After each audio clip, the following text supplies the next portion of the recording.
हर दिन दुनिया भर में लाखों लोग 35,000 फीट की ऊंचाई पर सफर करते हैं। मतलब सैकड़ों टन वजनी धातु के एक ट्यूब में बैठकर। बिल्कुल। और वो आराम से अपनी सीट पर कॉफी पी रहे होते हैं या फिल्में देखते हैं। ये सोचना सच में बेहद दिलचस्प है कि वो हवा में है। हाँ, और अनजाने में अपना पूरा जीवन 17वीं सदी में लिखे गए कुछ गणितीय समीकरणों के भरोसे छोड़ रहे हैं। मतलब अगर वो सैद्धांतिक समीकरण जरा भी गलत होते तो आज विमानन उद्योग का कोई अस्तित्व ही नहीं होता। ये बहुत ही सटीक अवलोकन है।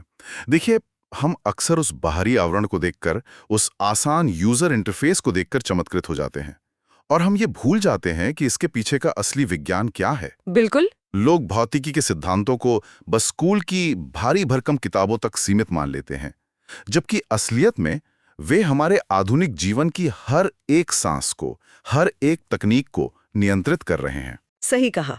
और आज की इस गहन चर्चा का मुख्य उद्देश्य इसी अदृश्य ऑपरेटिंग सिस्टम को डिकोड करना है। हमारे पास जो स्रोत हैं वे स्पष्ट रूप से बताते हैं कि कैसे न्यूटन, आइंस्टाइन और सत्येंद्रनाथ बोस जैसे महान वैज्ञानिकों द्वारा दिए गए अमूर्त भौतिक सिद्धांत ही वो असली ईंधन है जो हमारी रोजमर्रा की तकनीकों को शक्ति देते हैं। बहुत बढ़िया उपमा है। मतलब ब्रह्मांड के इस ऑपरेटिंग सिस्टम पर ही हमारे स्मार्टफोन, इंटरनेट और हवाई जहाज किसी एप्लीकेशन की तरह चलते हैं। और आज की ये चर्चा बड़े भौतिक बलों यानी शास्त्रीय भौतिकी से शुरू होकर सूक्ष्म क्वांटम दुनिया तक जाएगी और अंत में भविष्य की महातकनीकों की नींव को भी समझेगी। बिल्कुल। तो उसी विमान वाले उदाहरण से शुरू करते हैं। मैं सोच रही थी, जब कोई ये कहता है कि न्यूटन के नियम और बर्नौली का सिद्धांत विमान को हवा में रखते हैं, तो यहाँ असल में भौतिकी किस तरह काम कर रही है? क्योंकि जो लोग इस विषय को पढ़ते हैं उन्हें पता है कि ये सिर्फ हवा के दबाव का बुनियादी खेल नहीं है। हाँ, एकदम सही कहा आपने। विमान का उड़ना तरल यांत्रिकी और वायुगतिकी का एक बेहद जटिल और बहुत ही सटीक अनुप्रयोग है। जब हम बर्नौली के सिद्धांत की बात करते हैं तो पंखों का डिजाइन, जिसे एयरफॉयल कहते हैं, वो इस तरह बनाया जाता है कि वो हवा के प्रवाह को चीरते हुए आगे बढ़ें। पंख के ऊपरी हिस्से पर हवा को थोड़ी लंबी दूरी तय करनी पड़ती है, जिससे उसकी गति बढ़ जाती है और वहां दबाव कम हो जाता है। तो एक तरह से ऊपर वैक्यूम जैसा कुछ बन जाता है जो उसे खींचता है। हाँ, एक आंशिक वैक्यूम कह सकते हैं। लेकिन आधुनिक विमानन सिर्फ इस दबाव अंतर से नहीं चलता। यहीं न्यूटन का तीसरा नियम क्रिया और प्रतिक्रिया चित्र में आता है। पंख का निचला हिस्सा हवा के एक बहुत बड़े द्रव्यमान को आक्रामक रूप से नीचे की ओर विक्षेपित करता है। इसे तकनीकी भाषा में फ्लो डिफ्लेक्शन कहा जाता है। अच्छा। यानी पंख हवा को पूरी ताकत से नीचे धकेलता है और बदले में हवा उस 300 टन के विमान को उतनी ही ताकत से ऊपर धकेलती है। बिल्कुल, हर क्रिया की समान और विपरीत प्रतिक्रिया। और इसी तरह न्यूटन के नियम रॉकेट नोदन में भी लागू होते हैं। रॉकेट में? पर अंतरिक्ष में तो कोई हवा नहीं होती जिससे धकेला जा सके, है ना? यही तो सबसे दिलचस्प बात है। अंतरिक्ष में हवा नहीं है, इसलिए एक रॉकेट अपने साथ अपना खुद का द्रव्यमान ले जाता है। ईंधन के रूप में? हाँ, ईंधन और ऑक्सीडाइजर के रूप में। जब कक्ष में दहन होता है तो गैसें अत्यधिक वेग से पीछे की ओर निकलती हैं। यह न्यूटन के गति के नियमों का सबसे शुद्ध रूप है। मतलब निकास गैसों का संवेग रॉकेट को आगे की ओर धकेलने वाले भयंकर थ्रस्ट में बदल जाता है। वाह, ये सच में स्पष्ट करता है कि यांत्रिकी कैसे काम करती है। लेकिन अगर हम ऊर्जा और विद्युत चुंबकत्व की ओर बढ़ें तो स्रोतों में फैराडे के प्रेरण के नियम का जिक्र आता है। किताबों में तो ये सिर्फ एक तार और चुंबक का साधारण सा प्रयोग लगता है। स्कूल लैब्स वाला प्रयोग। हाँ, वही। लेकिन स्रोत बताते हैं कि इसी सिद्धांत ने विद्युत जनित्र या इलेक्ट्रिक जनरेटर को जन्म दिया। तो क्या आधुनिक जल विद्युत संयंत्र वास्तव में सिर्फ फैराडे के समीकरणों को अधिकतम दक्षता पर निचोड़ने की मशीनें हैं? उन्हें ऐसा कहना बिल्कुल गलत नहीं होगा। देखिए, माइकल फैराडे ने यह स्थापित किया था कि जब किसी चालक, जैसे तांबे का तार, उसके आसपास चुंबकीय क्षेत्र बदलता है तो उस चालक में विद्युत धारा प्रेरित होती है। एक जल विद्युत संयंत्र की पूरी वास्तुकला इसी एक घटना को विशाल पैमाने पर अंजाम देने के लिए डिजाइन की गई है। बांध के पीछे जो पानी जमा होता है ना, उसकी अपार गुरुत्वीय स्थितिज ऊर्जा को तेज बहाव में बदला जाता है और वो पानी टरबाइन पे गिरता है। बिल्कुल, ये तेज बहाव विशालकाय टरबाइन के ब्लेड से टकराता है, जो यांत्रिक ऊर्जा है। और मैं समझती हूँ कि ये टरबाइन सीधे उन जनरेटरों से जुड़ा होता है जिनके अंदर शक्तिशाली चुंबक और तांबे की भारी भरकम कुंडलियां होती हैं। हाँ, एकदम सही। टरबाइन के घूमने से चुंबकीय क्षेत्र में लगातार और बहुत तेजी से बदलाव होता है। जनरेटर का हर एक पुर्जा इस तरह से गढ़ा जाता है कि चुंबकीय फ्लक्स में होने वाला ये बदलाव अधिकतम हो, ताकि ज्यादा से ज्यादा बिजली बन सके। हाँ, ताकि भारी मात्रा में यांत्रिक ऊर्जा सीधे विद्युत ऊर्जा में परिवर्तित हो सके। सच कहूं तो ये गुरुत्वाकर्षण को ग्रिड की बिजली में बदलने का एक बहुत ही परिष्कृत रूप है। ये बहुत ही अद्भुत है। अब ऊर्जा से आगे बढ़कर अगर संचार की बात करें तो जेम्स क्लर्क मैक्सवेल और हेनरिक हर्ट्ज के काम का संदर्भ आता है। मैक्सवेल ने साबित किया कि प्रकाश भी एक विद्युत चुंबकीय तरंग है। मतलब ये विचार अपने आप में ऐसा है जैसे उन्होंने पूरे ब्रह्मांड में मौजूद एक अदृश्य प्राकृतिक वाईफाई की खोज कर ली हो, जिसे तब तक कोई देख ही नहीं पा रहा था। ये वाईफाई वाली तुलना काफी दिलचस्प है। मैक्सवेल के समीकरणों ने दिखाया कि विद्युत और चुंबकीय क्षेत्र अंतरिक्ष में तरंगों के रूप में यात्रा कर सकते हैं। हर्ट्ज ने प्रयोगशाला में इन तरंगों को पैदा करके और पकड़कर इसे साबित भी किया। लेकिन इस प्राकृतिक वाईफाई का दोहन करने के लिए जिस सटीकता की जरूरत थी, वो आज भारतीय वैज्ञानिक जगदीश चंद्र बोस के काम में दिखाई देती है। 1890 के दशक में जब रेडियो संचार अपने बिल्कुल शुरुआती चरण में था, बोस ने मिलीमीटर तरंगों पर प्रयोग किए, जिन्हें हम माइक्रोवेव कहते हैं। और ये बहुत महत्वपूर्ण है क्योंकि मिलीमीटर तरंगें वही हैं जिन पर आज का आधुनिक 5G नेटवर्क और रेडार सिस्टम काम कर रहा है ना? बोस ने उस समय 5 मिलीमीटर जैसी छोटी तरंग दैर्ध्य उत्पन्न करने वाले उपकरण बना लिए थे। बिल्कुल। उन्होंने दिखाया कि इन तरंगों का उपयोग न केवल संचार के लिए किया जा सकता है, बल्कि ये ठोस वस्तुओं के आर पार भी जा सकती हैं। ये एक ऐसी तकनीकी छलांग थी जिसने आज की वायरलेस दुनिया की नींव रखी। तो शास्त्रीय भौतिकी ने हमें महाकाय मशीनें, बिजली और वायरलेस संचार दिया, लेकिन यहाँ एक बहुत बड़ा वैचारिक मोड़ आता है। इन विशाल मशीनों, हवाई जहाज़ों और रॉकेटों को डिज़ाइन करने के लिए हमें बहुत सारे डेटा को प्रोसेस करने की ज़रूरत थी। मतलब शक्तिशाली कंप्यूटर चाहिए थे। लेकिन वैक्यूम ट्यूब पर आधारित शुरुआती कंप्यूटर कमरों जितने बड़े होते थे और बहुत ज्यादा गर्मी पैदा करते थे। तकनीक को छोटा, तेज और अधिक कुशल बनाने की इस मजबूरी ने वैज्ञानिकों को उस दुनिया को छोड़ने पर मजबूर कर दिया जिसे वे देख सकते थे। सही कहा। उन्हें परमाणु के भीतर झांकना पड़ा, और मैं मानती हूं कि यहीं से क्वांटम क्रांति की शुरुआत हुई। ये एक बहुत ही सटीक ढांचा है। एक बिंदु पर आकर शास्त्रीय भौतिकी ये समझाने में पूरी तरह विफल हो गई कि परमाणु स्तर पर ऊर्जा और पदार्थ कैसे व्यवहार करते हैं। आधुनिक इलेक्ट्रॉनिक क्रांति पूरी तरह से क्वांटम यांत्रिकी की देन है। इसका सबसे बेहतरीन उदाहरण प्रकाश वैद्युत प्रभाव है, जिसे एल्बर्ट आइंस्टाइन ने प्रकाश क्वांटा या फोटॉन के सिद्धांत से समझाया था। तो ये सिर्फ ये नहीं है कि प्रकाश किसी धातु पर गिरता है और बिजली बन जाती है। यहाँ प्रक्रिया यह है कि प्रकाश निरंतर तरंगों के रूप में नहीं, बल्कि ऊर्जा के अलग अलग पैकेट या फोटॉन के रूप में आता है। सही, बिल्कुल, ऊर्जा के छोटे पैकेट। तो जब एक फोटॉन किसी सोलर पैनल के अर्धचालक पदार्थ से टकराता है, और अगर उस फोटॉन में पर्याप्त ऊर्जा है, जिसे थ्रेशोल्ड या दहली ऊर्जा कहते हैं, तो वो अपनी सारी ऊर्जा एक इलेक्ट्रॉन को दे देता है, जिससे इलेक्ट्रॉन अपनी कक्षा से बाहर छिटक जाता है। एकदम सही समझाया आपने। ये एक क्वांटम घटना है जो आज हमारे हर एक सोलर पैनल को चला रही है। इसी तरह क्वांटम दुनिया का एक और क्रांतिकारी विचार लुई विक्टर दे ब्रोगली ने दिया था। उन्होंने प्रस्तावित किया कि केवल प्रकाश ही नहीं, बल्कि इलेक्ट्रॉन जैसे द्रव्य कणों की भी अपनी एक तरंग प्रकृति होती है। स्रोत में सत्येंद्रनाथ बोस और आइंस्टाइन की बोस-आइंस्टाइन सांख्यिकी का विस्तृत जिक्र है, जिसने पदार्थ की एक नई अवस्था बोस-आइंस्टाइन संघनन या BEC की भविष्यवाणी की। ये भौतिकी की एक बहुत ही चरम अवस्था है। और ये केवल सैद्धांतिक नहीं है, इसे अब प्रयोगशालाओं में बनाया जाता है, लेकिन इसे बनाने के लिए लेजर शीतलन का उपयोग किया जाता है। यहाँ एक बात समझ नहीं आती, लेजर तो चीजों को गर्म करने या काटने के काम आते हैं ना, फिर उनसे परमाणुओं को पूर्ण शून्य के करीब कैसे ठंडा किया जा सकता है? ये लेजर शीतलन का सबसे खूबसूरत पहलू है। देखिए, इसे इस तरह समझा जा सकता है। तापमान असल में परमाणुओं की गति है। जितने तेज परमाणु, उतना ज्यादा तापमान।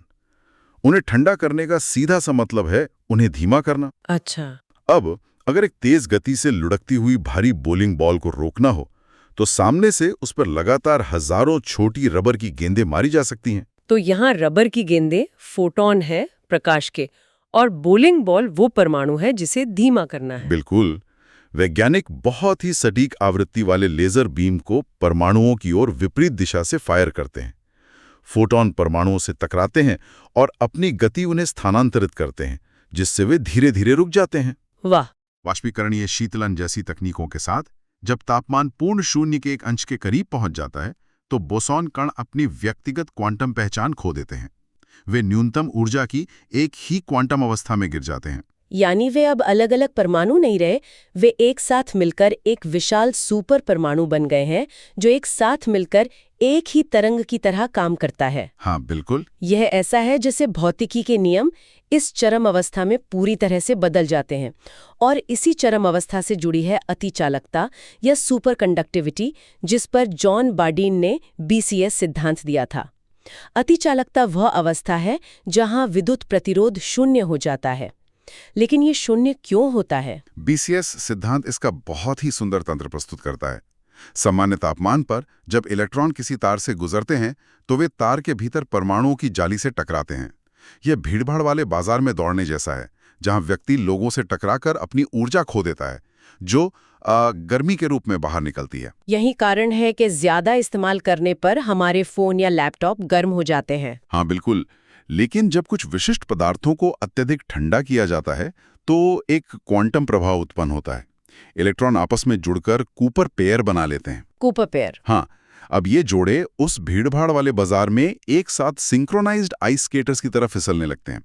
वे किसी भी परमाणु से नहीं टकराते, इसलिए ऊर्जा का कोई नुकसान नहीं होता और प्रतिरोध शून्य हो जाता है। और इस शून्य प्रतिरोध का एक सबसे बड़ा फायदा ये है कि हम अतिचालक चुंबक बना सकते हैं जो अकल्पनीय रूप से शक्तिशाली चुंबकीय क्षेत्र उत्पन्न करते हैं। स्रोत बताता है कि नाभिकीय ऊर्जा के भविष्य, विशेष रूप से न्यूक्लियर फ्यूजन या संलयन में इन चुंबकों की अहम भूमिका है। एनरिको फर्मी ने विखंडन रिएक्टर की शुरुआत की थी, लेकिन अब दुनिया टोकामैक जैसे संलयन परीक्षण रिएक्टर बना रही है जो सूर्य की ऊर्जा प्रक्रिया की नकल करते हैं। संलयन ऊर्जा विज्ञान का होली ग्रेल है। इसमें हाइड्रोजन के समस्थानिकों को मिलाकर हीलियम बनाया जाता है, जिससे अपार ऊर्जा निकलती है। लेकिन इस प्रक्रिया के लिए प्लाज्मा को लाखों डिग्री सेल्सियस तक गर्म करना पड़ता है। पृथ्वी पर ऐसा कोई भौतिक पदार्थ या धातु नहीं है जो इतने उच्च तापमान को सह सके। वो तुरंत वाष्पित हो जाएगा। और यहीं पर वे अतिचालक चुंबक काम आते हैं, है ना? चूंकि प्लाज्मा विद्युत रूप से आवेशित होता है, इसलिए ये शक्तिशाली चुंबक उस अति गर्म प्लाज्मा को चारों ओर से घेर कर हवा में ही लटकाए रखते हैं। वे एक अदृश्य चुंबकीय बोतल बनाते हैं जिसे चुंबकीय परिरोध कहा जाता है। बिल्कुल। ये इस बात का एक आदर्श उदाहरण है कि कैसे क्वांटम यांत्रिकी, विशेषकर अतिचालकता का उपयोग ब्रह्मांड की सबसे बड़ी ऊर्जा समस्या को हल करने के लिए किया जा रहा है। ये सच में एक बहुत ही लंबी और विस्मयकारी यात्रा है। प्राचीन यूनान में आर्किमिडीज ने पानी में उत्प्लावकता के नियम खोजे थे, और आज मानवता लाखों डिग्री गर्म प्लाज्मा को हवा में लटकाने वाले चुंबकीय परिरोध और बोस आइंस्टीन संघनन तक पहुंच गई है। ये पूरी यात्रा ये साबित करती है कि केवल अमूर्त सिद्धांतों को गढ़ना काफी नहीं है। बिल्कुल नहीं। जब उन सिद्धांतों को लागू किया जाता है, जब उन्हें अप्लाइड साइंस का रूप दिया जाता है, तभी तकनीक जन्म लेती है और मानव सभ्यता आगे बढ़ती है। ये बिल्कुल स्पष्ट है। चाहे वो आइंस्टाइन का प्रकाश वैद्युत समीकरण हो या फैराडे का प्रेरण का नियम, कोई भी सिद्धांत अंततः किसी न किसी रूप में मानव उपयोग के लिए तकनीक में बदल ली जाता है। और ये चक्र निरंतर चलता रहता है, जहां नई तकनीक नए सिद्धांतों की खोज में मदद करती है। ऐसे विचार पर चर्चा का समापन करते हैं जो भविष्य की ओर इशारा करता है। गैलीलियो ने अपनी साधारण सी दूरबीन से बृहस्पति के चंद्रमा खोजे थे, और सीवी रमन ने सूरज की रोशनी और कुछ बुनियादी उपकरणों से अणुओं के कंपन को डीकोड कर लिया था। उन उपकरणों की सादगी के बावजूद उन्होंने जो सिद्धांत दिए वो आज तक अडिग हैं। हाँ, लेकिन आज परिदृश्य पूरी तरह बदल चुका है। आज दुनिया भर के शोधकर्ताओं और छात्रों के पास विशालकाय पार्टिकल एक्सेलरेटर्स है जो आवेशित कणों को प्रकाश की गति तक धकेलते हैं। भारत में GMRT जैसी अति विशाल संरचनाएं हैं जो ब्रह्मांड के सबसे दूरस्थ कोनों से आने वाले बेहद कमजोर सिग्नलों को पकड़ रही हैं। यह विचार करने योग्य है कि इन महाकाय मशीनों से हर सेकंड जो पेटाबाइट्स का डेटा निकल रहा है वो भविष्य की किस नई अदृश्य शक्ति को उजागर करेगा। 20वीं सदी में क्वांटम यांत्रिकी की समझ ने ट्रांजिस्टर और लेजर को जन्म दिया था। अब 21वीं सदी का यह विशाल डेटा 22वीं सदी के किस नए ऑपरेटिंग सिस्टम या महातकनीक की नींव रख रहा होगा, ये अकल्पना से परे और बेहद रोमांचक है। सच कहूं तो शोधकर्ताओं के लिए सबसे सुनहरा समय है। कल्पना कीजिए कि आप एक ऐसा उपकरण बना रहे हैं जो कैंसर जैसी भयानक बीमारी का एकदम अचूक इलाज कर सकता है। अच्छा, एक बहुत ही नोबल विचार है। हाँ, लेकिन जैसे ही आप उस उपकरण को दुनिया के सामने लाने की तैयारी करते हैं, आपको अचानक एहसास होता है कि उसी मशीन, उन्हीं पुर्जों और बिल्कुल उसी तकनीक का इस्तेमाल करके कोई एक विनाशकारी जैविक हथियार भी बना सकता है। बिल्कुल, जो पल भर में एक पूरे शहर को खत्म कर दे। सही कहा। और आधुनिक विज्ञान की सबसे बड़ी और सच कहूं तो सबसे डरावनी दुविधा यही है। एकदम सही बात है। मतलब हम दुनिया को बचाने के लिए ज्ञान कैसे बांटे बिना उन लोगों के हाथ में तबाही के औजार सौंपे जो इसका गलत इस्तेमाल कर सकते हैं। तो चलिए इसे थोड़ा विस्तार से समझते हैं। हाँ, ये जरूरी है, क्योंकि आज के हमारे इस गहन विश्लेषण का या कह लें इस चर्चा का मुख्य मिशन यही समझना है कि विज्ञान कैसे राष्ट्रीय स्तर पर आकार लेता है, कैसे अंतर्राष्ट्रीय स्तर पर इसका नियमन होता है और कैसे अदृश्य तकनीकें दुनिया को बदल रही हैं। बिल्कुल, और ये एक बहुत ही सटीक और गंभीर ढांचा है इस चर्चा को शुरू करने का। शुक्रिया। क्योंकि देखिए, आज विज्ञान सिर्फ किसी बंद प्रयोगशाला में होने वाले प्रयोगों तक सीमित नहीं है। मतलब ये कूटनीति, राष्ट्रीय सुरक्षा और मानवीय ज्ञान की सीमाओं को एक साथ धकेलता है। हाँ, वो दायरा बहुत बड़ा हो गया है। बिल्कुल। जब हम विज्ञान की इन उन्नत तकनीकों की बात करते हैं, जैसे कि नैनो स्केल या लेजर प्रकाश का मैनिपुलेशन, तो हमें सबसे पहले उस नेटवर्क को समझना होगा जो इन विचारों को जन्म देता है। सही बात है। विचार कहीं शून्य से पैदा नहीं होते हैं ना। वे तब जन्म लेते हैं जब अलग अलग क्षेत्रों के विशेषज्ञ एक साथ बैठते हैं और अपनी खोजों को साझा करते हैं। बिल्कुल। और मैं यही सोच रही थी कि विचारों के इस आदान प्रदान की शुरुआत असल में होती कैसे है। मतलब विज्ञान के इस नेटवर्क के इतिहास को खंगालते हुए मेरा ध्यान भारतीय विज्ञान कांग्रेस पर गया। इंडियन साइंस कांग्रेस बहुत ही ऐतिहासिक संस्था है। हाँ, अगर इसे देखा जाए तो ये मूल रूप से वैज्ञानिकों, शोधकर्ताओं और शिक्षाविदों का एक विशाल बौद्धिक समागम है। मैं इसे वैज्ञानिकों के सबसे बड़े कुंभ मेले की तरह देखती हूँ। वैज्ञानिकों का कुंभ मेला, क्या बात है। ये एनालॉजी काफी सटीक है ना? इसका मूल विचार बहुत सीधा था कि विज्ञान टुकड़ों में काम नहीं कर सकता। अगर देश के एक कोने में जीव विज्ञान में कोई सफलता मिलती है तो दूसरे कोने में बैठे रसायन वैज्ञानिक को इसके बारे में पता होना चाहिए। बिल्कुल। और भारतीय विज्ञान कांग्रेस एसोसिएशन ने, जिसे हम ISCA भी कहते हैं, उसने इसी उद्देश्य से इस मंच का निर्माण किया था। अच्छा। हाँ, और इसका लक्ष्य सिर्फ शोध जर्नल्स प्रकाशित करना ही नहीं था, बल्कि विज्ञान को आम जनता के बीच लोकप्रिय बनाना भी था, ताकि एक वैज्ञानिक दृष्टिकोण बन सके। बिल्कुल, ताकि पूरे समाज में एक साइंटिफिक टेम्परामेंट विकसित हो सके। लेकिन जो बात मुझे सबसे ज्यादा हैरान कर गई वो थी इसकी टाइमलाइन।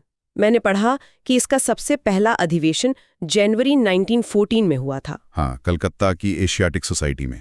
बिल्कुल, 1914 मतलब प्रथम विश्व युद्ध के एकदम मुहाने पर खड़े होकर भारतीय वैज्ञानिक एक साथ आ रहे थे। ये अपने आप में एक बहुत बड़ी बात थी उस दौर में। लेकिन यहाँ मैं थोड़ा उलझ गई हूँ। मैंने कई स्रोतों में ये दावा पढ़ा है कि ये आयोजन 1914 से हर साल निरंतर बिना रुके होता आ रहा है। लेकिन व्यवहारिक रूप से सोचें तो मतलब 2 विश्व युद्ध हुए, महामारियां आईं, इतने सारे प्रशासनिक बदलाव हुए, क्या बिना किसी रुकावट के 1 सदी से भी ज्यादा समय तक ऐसा आयोजन संभव है? देखिए, अगर हम इसे व्यापक संदर्भ में देखें तो विज्ञान कभी भी दुनिया की उथल-पुथल या प्रशासनिक चुनौतियों से पूरी तरह छूता नहीं रहता है। हाँ, वो तो है। आपका यह संशय बिल्कुल जायज है।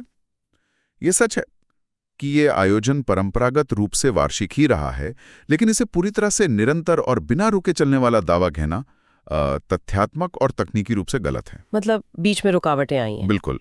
हाल के वर्षों में कई प्रशासनिक और अन्य कारणों से इसके क्रम में बाधा आई है और वो जो निरंतरता है वो टूटी है। अच्छा, तो ये दावा एक तरह का मिथक है। हाँ, लेकिन यह महत्वपूर्ण बात यह है कि कुछ वर्षों की इस रुकावट से इसका जो ऐतिहासिक महत्व है वो कम नहीं हो जाता।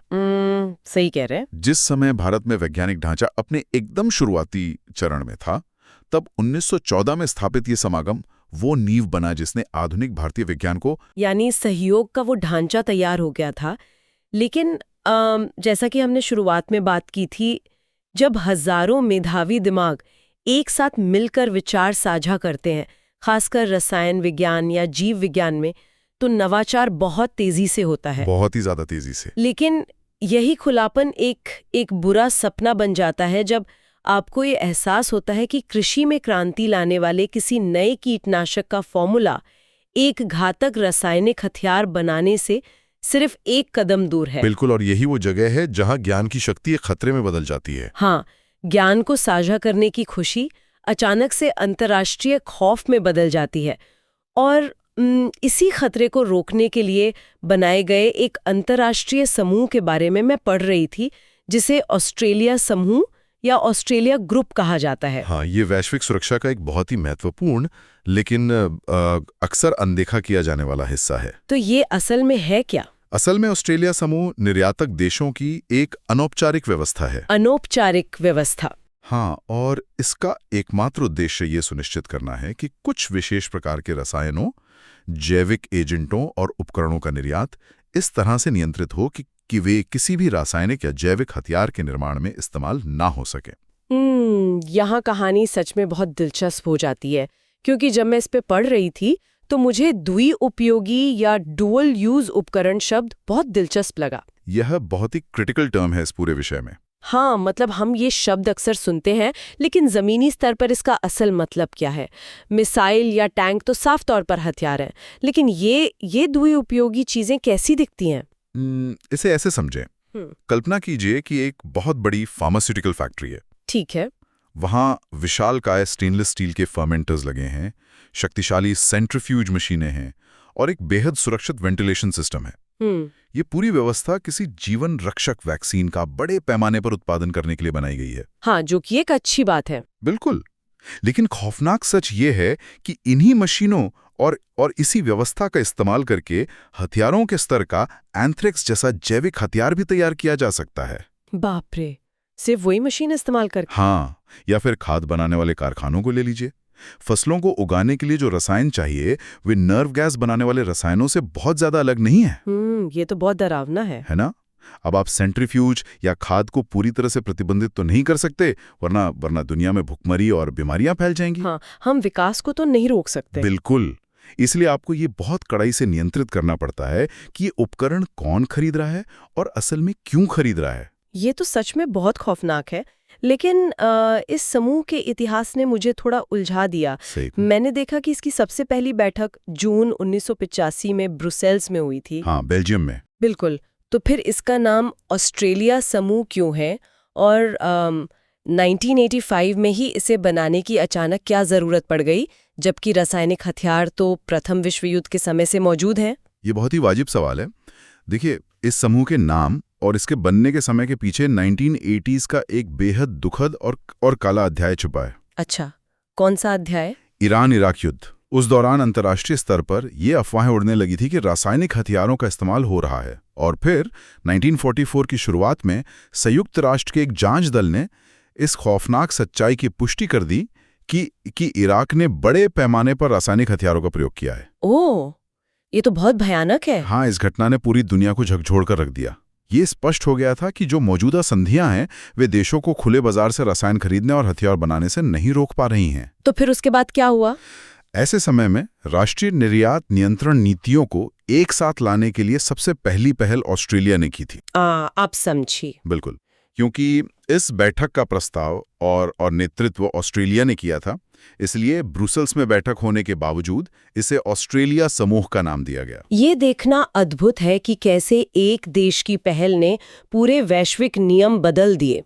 लेकिन आपने थोड़ी देर पहले इसे एक अनौपचारिक व्यवस्था कहा था। हाँ, इनफॉर्मल अरेंजमेंट। तो अगर ये अनौपचारिक है तो ये काम कैसे करता है? मतलब क्या ये बिना दांत के शेर की तरह नहीं है, जो सिर्फ चेतावनी दे सकता है, कुछ कर नहीं सकता? ये एक बहुत अच्छा सवाल है। देखिए, ये व्यवस्था भले ही कागजों पर अनौपचारिक हो, लेकिन इसके नियम इतने सख्त हैं कि इसे हल्के में बिल्कुल नहीं लिया जा सकता। अच्छा, कैसे नियम है? आप आसानी से इसके सदस्य नहीं बन सकते। पहली शर्त यह है कि उस देश को रासायनिक हथियार अभिसमय, जिसे CWC कहते हैं, जो वैश्विक स्तर पर रासायनिक हथियारों पर प्रतिबंध लगाता है, और जैविक एवं विषाक्त हथियार अभिसमय का कानूनी पक्षकार होना चाहिए। यानी बुनियादी संधियों पर हस्ताक्षर होने चाहिए। बिल्कुल। और दूसरी शर्त, उस देश के पास अपने घरेलू स्तर पर एक बेहद सख्त और प्रभावी निर्यात नियंत्रण प्रणाली होनी चाहिए, जिसमें नियम तोड़ने वालों के लिए कड़े दंड का प्रावधान हो। समझ गई। और सबसे बड़ी बात, इस समूह में प्रवेश तभी मिल सकता है जब सभी मौजूदा सदस्य इसके लिए सर्वसम्मति से अपनी सहमति दें। मतलब सबको हाँ कहना होगा। हाँ, एक भी देश के विरोध का मतलब है कि आपको एंट्री नहीं मिलेगी। इसका मतलब ये चुनिंदा और जिम्मेदार देशों का एक बेहद कड़ा घेरा है, और शायद इसी वजह से 19 जनवरी 2018 की वो घटना बहुत अहम हो जाती है जब भारत आधिकारिक रूप से ऑस्ट्रेलिया समूह का 43वां प्रतिभागी बना। बिल्कुल, ये एक बहुत बड़ा कदम था। मुझे याद है, भारत पहले ही मिसाइल प्रौद्योगिकी नियंत्रण व्यवस्था, जो ये तय करता है कि लंबी दूरी की मिसाइल तकनीक किस देश को मिलेगी, और वासेनार व्यवस्था का सदस्य बन चुका था। तो ऑस्ट्रेलिया समूह में शामिल होना भारत के लिए कितनी बड़ी बात थी। ये भारत के लिए एक तरह का कूटनीतिक मास्टर स्ट्रोक था। जब भारत इसका सदस्य बना तो ये केवल किसी क्लब में शामिल होने जैसा नहीं था।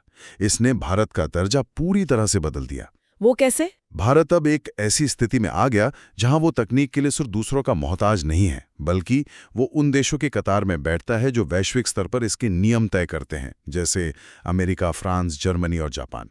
ये तो बहुत बड़ी छलान है। हाँ, ये दुनिया को एक बहुत स्पष्ट संदेश था कि भारत का अप्रसार या नॉन प्रोलिफरेशन रिकॉर्ड बेदाग है, और दुनिया की सबसे संवेदनशील तकनीकों के मामले में उस पर पूरी तरह भरोसा किया जा सकता है। संवेदनशील तकनीक से याद आया, ऑस्ट्रेलिया समूह उन उपकरणों को नियंत्रित करता है जिन्हें हम देख सकते हैं, जैसे सेंट्रीफ्यूजेस या बड़े केमिकल टैंक्स। हाँ, जो भौतिक रूप से काफी बड़े होते हैं। लेकिन आज विज्ञान जिस दिशा में जा रहा है, वहाँ सबसे खतरनाक और सबसे क्रांतिकारी तकनीकें वे हैं जिन्हें हम अपनी नंगी आंखों से देख तक नहीं सकते। भारी भरकम मशीनों से निकलकर हम अब विज्ञान के सबसे सूक्ष्म और रहस्यमयी स्तर में प्रवेश कर रहे हैं, यानी नैनो प्रौद्योगिकी। क्या बात है, ये एक बहुत ही सटीक छलांग है विषय में। शुक्रिया। क्योंकि देखिए, नैनो प्रौद्योगिकी केवल चीजों को छोटा करने के बारे में नहीं है। ये विज्ञान का वो सिरा है जहां हमारी रोजमर्रा की भौतिकी के नियम पूरी तरह से काम करना बंद कर देते हैं, और पदार्थ एक अलग ही बर्ताव करने लगता है। 1 मिनट रुकते हैं और इस स्केल यानी पैमाने को समझने की कोशिश करते हैं, क्योंकि ये सच में दिमाग को सुन्न कर देने वाला है। बिल्कुल, इसे समझना थोड़ा मुश्किल हो सकता है। हाँ, मतलब नैनो स्तर का मतलब है 1 से 100 नैनोमीटर के बीच काम करना। 1 नैनोमीटर 1 मीटर का 1 अरबवां हिस्सा होता है। सही कहा, 10⁻⁹ मीटर। बाप रे। मैंने इसे अपनी कल्पना में उतारने की कोशिश की।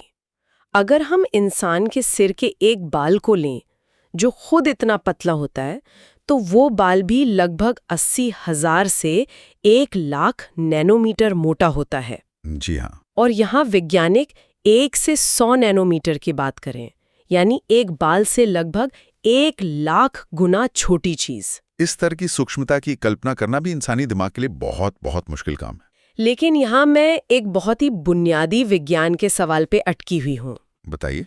अगर कोई चीज इतनी छोटी है तो हम उसे देख कैसे सकते हैं? हाँ, मेरा मतलब है, जो दृश्य प्रकाश या विजिबल लाइट है, उसकी वेवलेंथ ही लगभग 400 से 700 नैनोमीटर के बीच होती है। बिल्कुल। तो अगर हम जिस कण को देखना चाहते हैं वो सिर्फ 10 नैनोमीटर का है, तो प्रकाश की तरंग तो उससे टकराने के बजाय सीधे उसके ऊपर से ऐसे गुजर जाएगी, जैसे समुद्र की एक विशाल लहर किसी छोटे से कंकड़ के ऊपर से गुजर जाती है। बहुत ही शानदार एनालॉजी है। तो एक साधारण माइक्रोस्कोप तो यहाँ पूरी तरह बेकार हो जाएगा।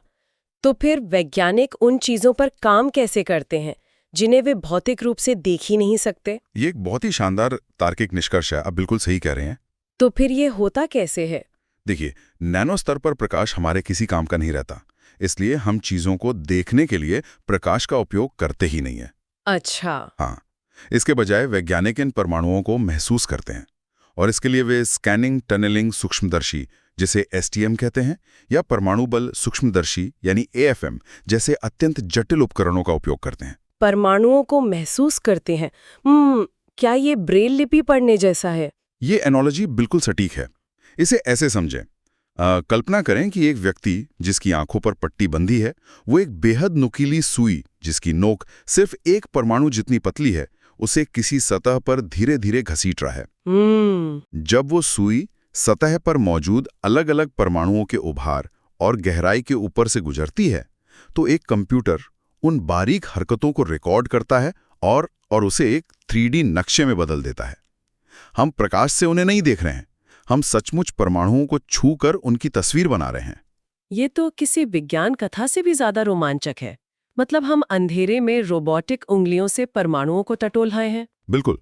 और सबसे हैरानी की बात यह है कि इस तकनीक का विचार तभी आ गया था जब हमारे पास ऐसे कोई उपकरण थे ही नहीं। मैंने पढ़ा कि दिसंबर 1959 में महान भौतिकविद रिचर्ड फेममैन ने एक ऐतिहासिक व्याख्यान दिया था, there is plenty of room at the bottom. हाँ, वो एक बहुत ही ऐतिहासिक पल था विज्ञान के लिए। उस समय नैनो तकनीक नाम की कोई चीज नहीं थी, लेकिन उन्होंने सिर्फ अपने दिमाग के बल पर यह कल्पना कर ली थी कि भविष्य में हम एक एक परमाणु को अपनी मर्जी से उठाकर मनचाही जगह पर रख सकेंगे। यहाँ सबसे दिलचस्प बात यह है कि रिचर्ड फेनमैन वाकई अपने समय से बहुत आगे थे। उन्होंने उस भौतिकी की भविष्यवाणी की थी जिसके लिए औजार दशकों बाद बने। सच में अद्भुत है। हाँ, और उनके इस व्याख्यान के बाद 1974 में नूरियो तानीगुची ने पहली बार औपचारिक रूप से नैनो प्रौद्योगिकी शब्द का इस्तेमाल किया। अच्छा, तो नाम 1974 में मिला। बिल्कुल। और फिर 1986 में डॉक्टर के एरिक ड्रेक्सलर ने इंजन्स ऑफ क्रिएशन नाम की किताब लिखकर मॉलिक्यूलर मशीनों के विचार को दुनिया भर में लोकप्रिय बना दिया। लेकिन इतनी मेहनत क्यों? मेरा मतलब है, क्या इसका मकसद सिर्फ कंप्यूटर चिप्स को और छोटा बनाना है या इसके पीछे कोई और बड़ा रहस्य है? यही नैनो प्रौद्योगिकी का असली जादू है। जब आप किसी पदार्थ को 1 से 100 नैनोमीटर के स्तर पर ले जाते हैं, तो केवल उसका आकार छोटा नहीं होता, बल्कि उसके जो विशिष्ट गुण या स्पेसिफिक प्रॉपर्टीज हैं, वे पूरी तरह से बदल जाती हैं। मतलब उसकी फितरत बदल जाती है? हाँ, मान लीजिए हम सोने की बात करते हैं। हम जानते हैं कि सोना पीला, चमकदार और रासायनिक रूप से बहुत शांत होता है। हाँ, नॉन रिएक्टिव होता है। बिल्कुल। लेकिन अगर आप सोने को नैनो स्तर पर तोड़ दें, तो वो लाल या जामुनी रंग का हो जाता है और बेहतरीन रासायनिक उत्प्रेरक या कैटलिस्ट बन जाता है। अरे वाह, ये तो मैंने सोचा ही नहीं था। इसी तरह जो चीज सामान्य आकार में बिजली की कुचालक होती है, वो नैनो स्तर पर बेहतरीन सुचालक बन सकती है। हम केवल चीजों को छोटा नहीं कर रहे हैं, हम पदार्थ के स्वभाव और उसकी पूरी पहचान को ही फिर से लिख रहे हैं। ये तो जादू जैसा है। हमने ठोस पदार्थ को सबसे छोटे स्तर पर नियंत्रित करना और उसका व्यवहार बदलना सीख लिया। बिल्कुल। लेकिन अगर हमने पदार्थ को काबू कर लिया, तो क्या हम ऊर्जा और प्रकाश को भी इसी सटीकता से नियंत्रित कर सकते हैं? और ये सवाल हमें स्वाभाविक रूप से आज की हमारी आखिरी टेक्निक की ओर ले जाता है, लेजर। हाँ, लेजर। विज्ञान में पदार्थ और ऊर्जा दोनों पर महारत हासिल करना ही हमारा अंतिम लक्ष्य होता है। और लेजर इंसान द्वारा प्रकाश और ऊर्जा पर हासिल किए गए सबसे सटीक नियंत्रण का जीता जागता प्रमाण है। तो इस सब का असल में मतलब क्या है? क्योंकि मुझे लगता है कि विज्ञान कथाओं और हॉलीवुड फिल्मों ने हमारा बहुत नुकसान किया है इस मामले में। हाँ, फिल्मों ने तो लेजर को एक हथियार ही बना दिया है। वही तो, फिल्मों की वजह से हर कोई सोचता है कि लेजर बस एक लाल या हरे रंग की चमकती हुई किरण है जो अंतरिक्ष यानों को काट देती है। बिल्कुल। लेकिन वैज्ञानिक दृष्टिकोण से एक साधारण टॉर्च की रोशनी और लेजर के बीच असल तकनीकी अंतर क्या है? लेजर का फुल फॉर्म है light amplification by stimulated emission of radiation. लेकिन यह प्रकाश को विस्तारित कैसे करता है? देखिए, इसे समझने के लिए हमें व्यवस्था और अव्यवस्था के बीच का फर्क समझना होगा। प्रकाश मूल रूप से विद्युत चुंबकीय विकिरण है। एक साधारण टॉर्च की रोशनी घोर अव्यवस्था का उदाहरण है।